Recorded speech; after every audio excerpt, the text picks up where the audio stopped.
بسم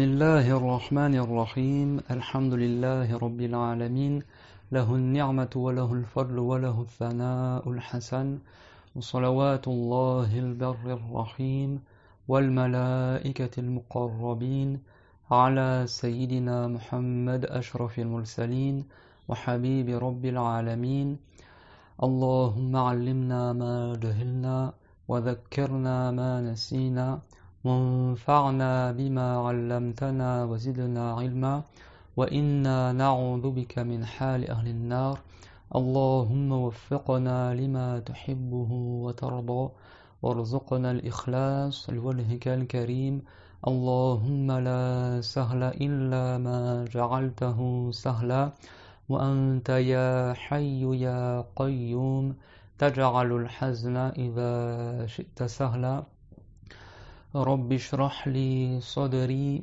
ويسر لي أمري واحلل عقدة من لساني يفقه قولي آمين.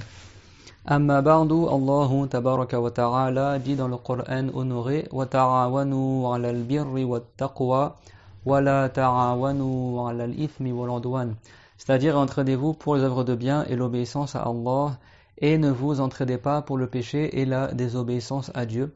Donc on met l'intention, insha'Allah ta'ala, d'appliquer cette ayah honorée dans le fait de s'entraider pour la piété, que le fait d'accomplir les obligations et d'éviter les interdits, et on fait cela, en cela une bonne intention lillahi ta'ala, conformément à la parole du prophète sallallahu alayhi wa sallam, innamal a'malu bin niyyat wa innama likulli imri'in ma nawa, c'est-à-dire certes les bonnes œuvres ne valent que par les intentions, et certes chaque personne a pour elle ce pourquoi elle a fait l'intention.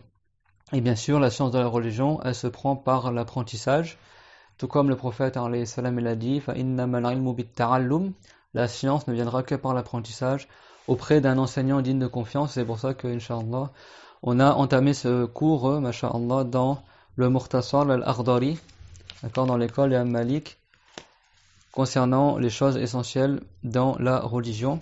On avait parlé de la croyance dans les cours précédents, on avait terminé l'introduction, et on s'est arrêté sur le sujet du repentir, at-tawba. Et at-tawba, on a dit que ça veut dire le fait de revenir sur une chose et de ne plus la refaire. Ça peut être un repentir d'un péché ou un repentir de quelque chose qui est déconseillé, par exemple. Mais on avait évoqué le repentir du péché, qui est un devoir dans l'immédiat. Et on avait cité les 3 piliers du repentir, qui est le pilier principal, le fait de regretter et d'avoir désobéi à Allah. Le deuxième, mettre la ferme intention de ne plus jamais refaire ce péché jusqu'à la fin de notre vie. Et la troisième, c'est de laisser le péché si la personne est en train de le faire. Et on avait dit que la personne n'a pas le droit de retarder le repentir. D'accord, on avait dit que وَيَجِبُ عَلَيْهِ أَنْ يُحَافِظَ عَلَى حُدُودِ اللَّهِ وَيَقِفَ عِنْدَ أَمْرِهِ وَنَهْيِهِ وَيَتُوبَ إِلَى اللَّهِ سُبْحَانَهُ قَبْلَ أَنْ يَسْخَطَ عَلَيْهِ وشروط التوبة الندم على ما فات والنية أن لا يعود إلى ذنب فيما بقي من عمره ويترك المعصية في ساعتها إن كان متلبسا بها ولا يحل للمسلم ولا يحل له أن يؤخر التوبة ولا يقول حتى يهديني الله فإنه من علامة الشقاء والخذلان وطمس البصيرة. Et après, le repentir, parmi les choses qui sont importantes à savoir, c'est que la personne, si durant son vivant, elle a évité les grands péchés, mais qu'elle n'avait pas fait le repentir de ses petits péchés, malgré ça, Dieu lui pardonne quand même ses petits péchés, mais ça ne l'exonère pas de faire le repentir de ses péchés. Mais la personne, tant qu'elle évite les grands péchés, et ben chaque prière qu'elle fait, c'est une cause d'effacement des petits péchés qu'elle a fait, comme le prophète alayhi salam il a dit as-salawatul khamsu kaffaratun lima baynahunna ma lam turshal kaba'ir. Les 5 prières sont des expiations pour ce qu'il y a entre chacune d'entre elles, tant qu'on n'a pas fait le grand péché. Également, le fait de faire une bonne action après avoir fait un petit péché, c'est une cause pour que le péché il soit effacé. Comme l'a dit le prophète alayhi salatu wassalam à Mu'adh et à d'autres compagnons également, il a dit ittaqillaha haythu ma kunta wa adbiris sayyi'ata al-hasanata tamhuha wa khaliqin nasa bi khuluqin hasan. Donc tout comme c'est rapporté par le Hafiz al-Nawawi et d'autres que le prophète alayhi salam il a dit à Mu'adh, crains Allah, sois pieux où que tu sois, c'est-à-dire accomplis les obligations et évite les interdits où que tu sois. Wa adbiris sayyi'ata al-hasanata tamhuha, et fais suivre la mauvaise action par une bonne action qui l'effacera. Si quelqu'un il fait un péché, ça compte comme une seule mauvaise action, mais s'il fait une bonne action, ça en compte comme 10. Donc le fait de faire une bonne action après avoir fait un péché, c'est une cause également pour que Allah Ta'ala efface ce péché. Mais ça ne veut pas dire que tu ne fais pas le repentir, parce que toi, tu n'es pas sûr que ta bonne action elle a été acceptée par Allah, qu'elle est récompensée par Allah. Donc dans tous les cas, que tu fasses une bonne action après le péché ou pas, dans tous les cas, c'est un devoir que tu fasses le repentir. Wa khaliqin nas bi khuluqin hasan, et le prophète alayhi salam il a dit, et sois parmi les gens avec un bon comportement. Comme on a vu dans les cours précédents, nous on a le bon comportement envers le musulman et envers les non-musulmans, envers l'homme et envers la femme, envers le grand et envers le petit. Le prophète alayhi salam il a dit, laysa minna man lam yuwaqqir kabirana wa yarham saghirana. Laysa minna man lam yuwaqqir kabirana wa yarham saghirana. Ça veut dire, c'est pas partie de nous, n'est pas sur la voie complète que Dieu agrée, celui qui ne glorifie pas et ne donne pas un respect à son aîné et qui ne fait pas miséricorde au cadet, au plus petit. C'est-à-dire qu'en islam, il y a le fait de respecter l'aîné. Le prophète d'Islam l'a dit que ton oncle c'est comme ton père, que ton grand frère c'est comme ton père. En islam, on les respecte comme nos parents. Et également les petits, également on leur fait miséricorde. C'est pas tout le temps on est sévère envers eux, on les tape, on crie sur eux. Également la miséricorde envers le petit. Wayalham saghirana. Comme il était le prophète, il était miséricordieux et compatissant envers les enfants. Donc le fait de faire une bonne action après un péché, c'est une cause pour que le péché il soit pardonné, et ça c'est de la miséricorde de Allah Azza wa Jal qui a fait que la bonne action elle compte pour 10, al-hasanatu bi ashri amthaliha, comme c'est rapporté dans les hadiths, alors que le péché il en vaut uniquement qu'une mauvaise action. Donc ça c'est pour nous encourager à faire beaucoup de bonnes actions, même si on fait des péchés, on se repent et on fait des bonnes actions également pour combler ce manquement des péchés. Allah Azza wa Jal dit dans le Coran honoré, الذين يجتنبون كبائر الإثم والفواحش إلا اللمم إن ربك واسع المغفرة. C'est-à-dire, et ceux qui évitent les grands péchés, ainsi que le fawahish, c'est-à-dire certains dans les grands péchés, c'est la fornication, et le fawahish, c'est les péchés qui sont moins que la fornication. Illa al-lamam. Al-lamam, c'est les petits péchés, comme le regard interdit, comme un mensonge qui ne comporte pas un rabaissement de la religion, ou qui ne comporte pas le fait de faire peur à un musulman. Certains types de mensonges, c'est des petits péchés, comme également le fait de toucher une femme qui n'était pas licite, avec désir par exemple, ça c'est un petit péché. Également, le fait d'être seul à seul avec une femme qui n'était pas licite, c'est un petit péché également. Le prophète a dit Ala la yakhluwanna rajulun bimra'atin illa kana thalithahuma ash-shaytan. Et certes, il n'y a pas un homme qui s'isole seul à seul avec une femme étrangère et qui n'est pas son épouse ou une femme de sa famille, comme sa mère, sa soeur, sa tante, tout ça, sans que le troisième d'entre eux soit le diable, soit le shaitan. C'est-à-dire que c'est plus facile pour le shaitan de les faire tomber dans le péché. Donc tout ce qui est les préliminaires à la fornication, le baiser interdit, le toucher interdit, le regard interdit, ça ce sont des petits péchés. Et ce ne sont pas réellement la fornication. Donc la fornication en soi c'est un grand péché, mais les préliminaires à la fornication sont des petits péchés. Donc ça c'est parmi les petits péchés.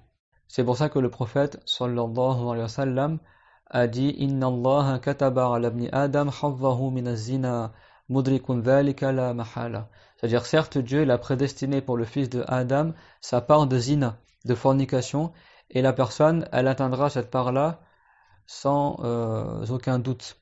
C'est-à-dire que la plupart des êtres humains, autres que les prophètes bien sûr, et les gens que Dieu a voulu préserver, mais la plupart des humains ils tombent dans les préliminaires à la fornication ou la fornication elle-même. Donc il a dit wazina al-aynayn an-nazar, zina al-ayn an-nazar, que la fornication de l'œil c'est le regard interdit avec désir avec une femme qui n'était pas licite ou un homme qui n'était pas licite.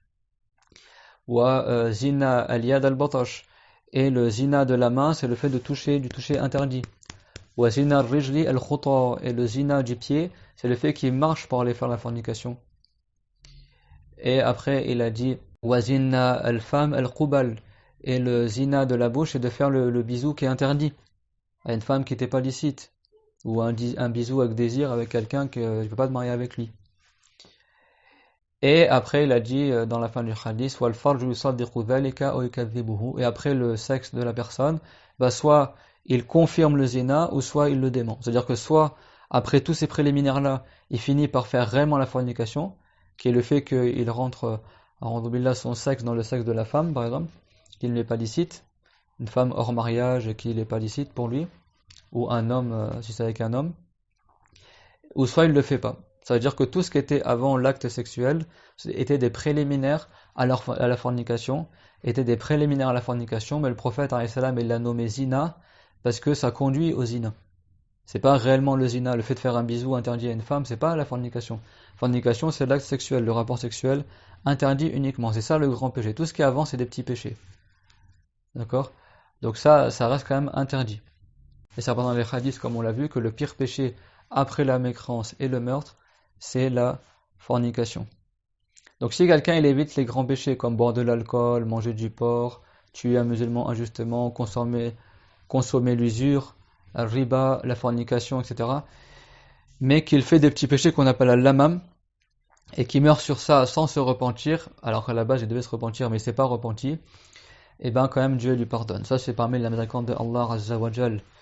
الذين يجتنبون كبائر الإثم والفواحش إلا اللمم, sauf le lamam, c'est-à-dire les petits péchés. Inna rabbaka wasi'ul maghfira, alors certes Dieu a une vaste miséricorde, ça veut dire que Dieu il pardonne à la personne. Également Allah Azza wa Jal, il a dit in tajtanibu kaba'ira ma tunhawna anhu nukaffir ankum sayyi'atikum. In tajtanibu kaba'ira ma tunhawna anhu nukaffir ankum sayyi'atikum. C'est-à-dire si vous évitez les grands péchés qu'on vous a interdits, alors on vous expiera les petits péchés. Mais dans tous les cas, la personne, il faut qu'elle fasse le repentir, que ça soit un petit péché ou un grand péché.